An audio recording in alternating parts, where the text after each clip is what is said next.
we're going to review for you today Deathwish Coffee. A bit of a random review for you, but here's the backstory behind it. I basically was on the internet late at night, I work a night job, and oh, it's the way such random things come about. Is I was on the internet late at night, and of course, it's the only way to find anything on the internet. It's true. Alright, but strongest coffee in the world, I looked it up on the internet and I found Deathwish Coffee, which is what you have sitting in front of you right now. And bragging on their website, they boasted the strongest dark roasted coffee available with about double the caffeine of Starbucks. Ooh. So let's put a caffeine content on here. This stuff here is about 660 milligrams per 18-ounce serving, versus Starbucks would be 330. Now, I'm not much of a coffee drinker, to be honest. I mostly drink teas. And one of the things that drew me towards this coffee is they boasted that it had a better taste with less bitterness to it. So, we're going to see how that works out for me.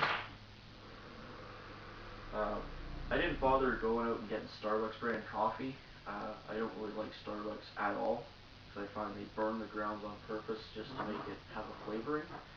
Because we're Canadian, we want to do the Tim Hortons. Just to give you a differential on the Tim Hortons, about an 18-ounce cup of Tim Hortons might have about 200 milligrams of caffeine per 18-ounce serving. So Deathwish is about 3-something times stronger than this.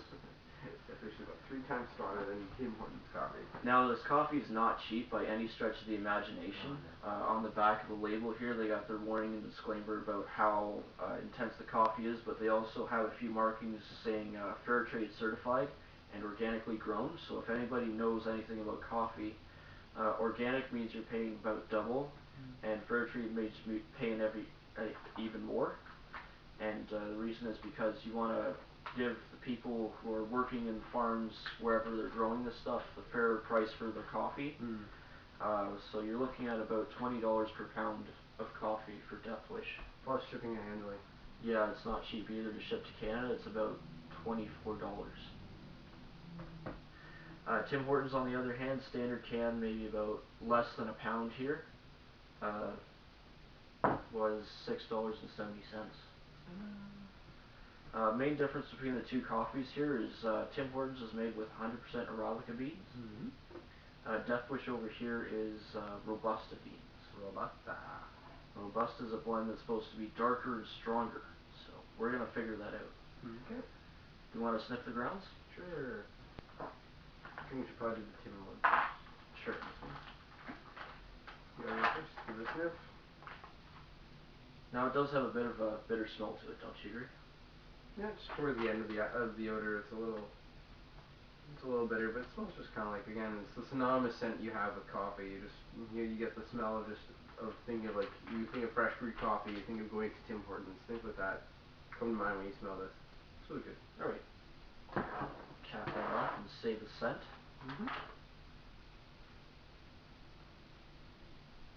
Well, Deathwish, on the other hand, is a lot different in terms of the actual hints you get in it. Because it still smells like coffee, it's just not as bitter. It's got a...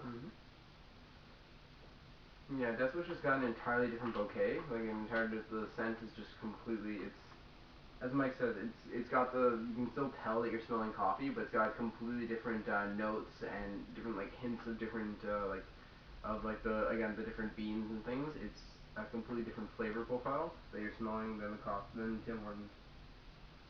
It's a really nice scent, but again, I will key the scent. Like, it's got a little bit of, like, the scent you get from some herbal teas as well. Like, so, like, you get the main flavor profile of the coffee, but the herbal tea scent is in there as well. It kind of gives that little differential to it. It smells darker, actually. A little bit, yeah. Yeah, it smells like a darker brew. Yeah. This stuff smells a little bit lighter, actually. Yeah, after you smell after you smell this one, smelling that one, yeah.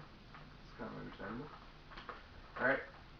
So, we got some mugs set out here. Tim Hortons mug, of course, and the red one. And we got their Deathwish on the other side with our Skull and Crossbones mug and same. I have to laugh though, it's actually still steaming and everything. It looks really cool. Yeah, man. Holding on a Skull and Crossbones cup. It's steaming. It's like liquid poison. Alright, you wanna go first for Tim's? Yeah, I suppose so. So we're just gonna drink directly, I guess, out of the Tim's cup and the Death Wish? Yeah. So how do we brew this again?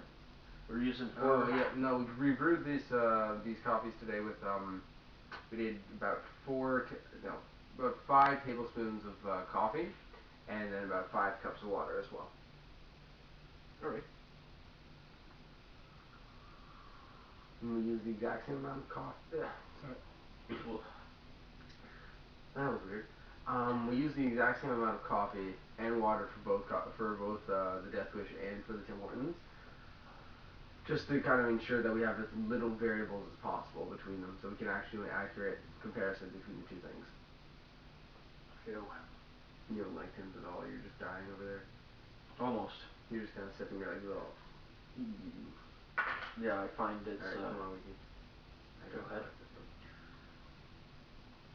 It's got the distinctive bitterness to it. Tastes like it's time for Tim's. What was that?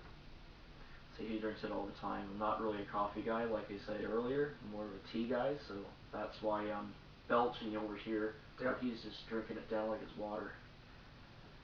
I'm not entirely used to black coffee though. This is just very much Mike's right. It does have that very nasty kind of bitter taste towards the end.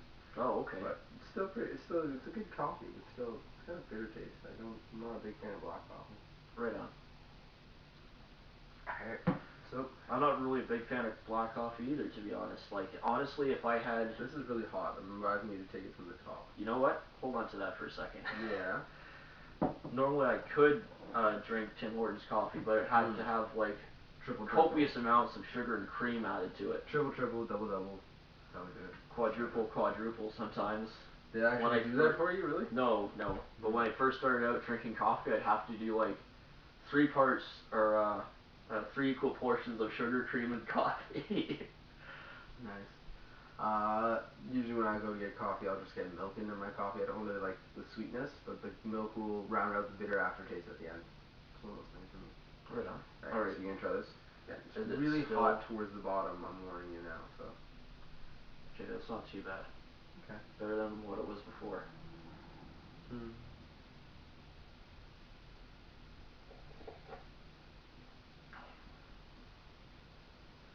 It's still kind of bitter to it, though.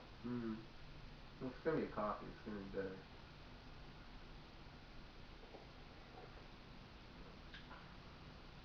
But a different kind of bitter, like I can actually handle it. It's a different kind of taste? Okay. Yeah. That's the death ray thing now.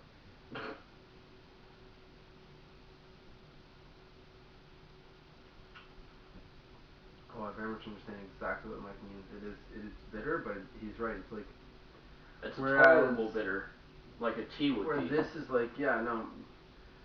The comparison I'd make is this has got more of the aftertaste of like an Earl Grey or a black tea. It's got that same intense aftertaste.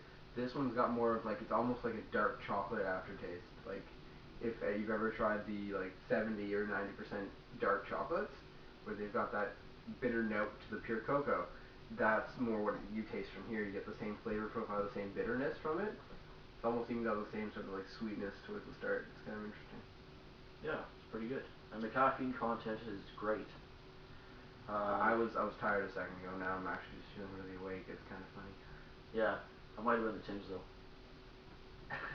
Could have been the Tim's. That's it. Well, we did just drink 2 things of coffee. True. Alright. But yeah, I have used this coffee before. This isn't like the first time I've had it either.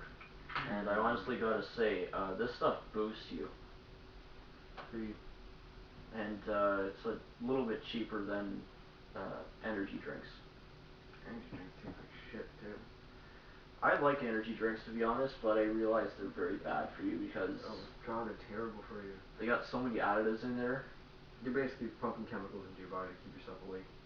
Same Yep. thing with that 5-hour energy thing.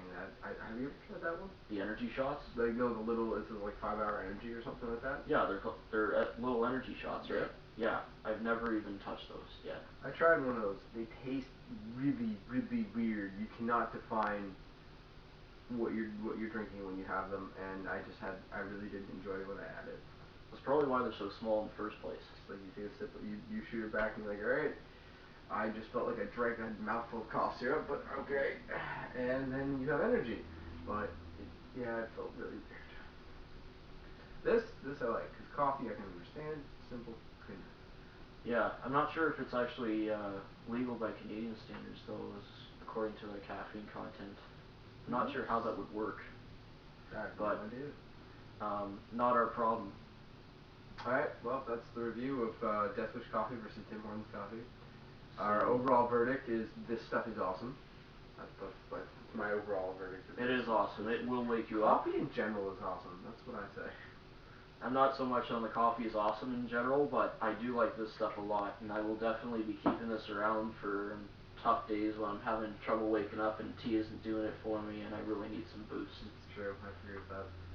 So yeah. Alright. Thank you very much. We're going to keep on sipping.